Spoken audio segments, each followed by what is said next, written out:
이번 그 새마을금고 사태도 있었고 미국의 실리콘밸리 은행 사태도 있었고 이런 사태들을 계기로 예금자 보호를 좀 강화해야 한다 이런 주장에 힘이 실리고 있거든요. 그 필요성에 대해서 교수님 좀 어떻게 보시나요? 저도 그 필요성에 대해서 공감을 하고 있는데요. 이 예금자 보호 제도가 필요한 이유는 이렇게 금융불안 상황이 닥쳤을 때는 건전한 은행도 파산을 할 수 있는 그런 가능성이 높기 때문에 예금자 보호 한도를 높이면 사실 예금자들이 그런 불안 심리 때문에 빨리 은행에 달려가서 내 예금을 찾겠다는 그런 유인이 줄어들지 않겠습니까? 그래서 금융 안정을 달성하는 데 도움이 되기 때문에 예금자 보호 제도가 있는 것인데 우리나라의 예금 보호 한도는 사실 2001년부터 23년간 5천만 원으로 고정이 되어 있거든요. 근데 그 기간 동안 우리 1인당 GDP는 3배 정도 성장을 했고 또 예금 자산, 은행의 예금 규모도 한 5배 정도 성장을 했습니다. 그런데 예금 보호 한도는 그대로 이제 머물러 있는 거거든요.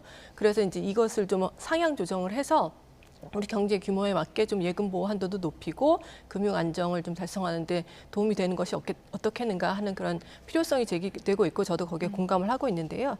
주요국하고 비교를 해도 우리 예금 보호 한도가 상당히 낮은 수준입니다. 미국은 우리가 1인당 25만 달러라는 것을 이제 다 알고 있는데 이게 한화로 하면 이제 3억이 넘는 수준이고요.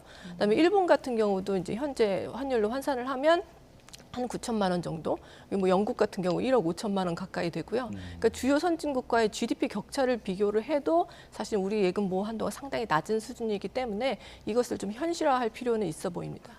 우리나라 이 GDP를 생각한다면 예금자 보호 한도는 그 5천만 원에서 얼마 정도로 올리는 게 적절한 건가요? 저는 지금 현재로서는 한 1억 정도까지 높이는 것이 적절하지 않을까 하는 생각을 하고 있는데요.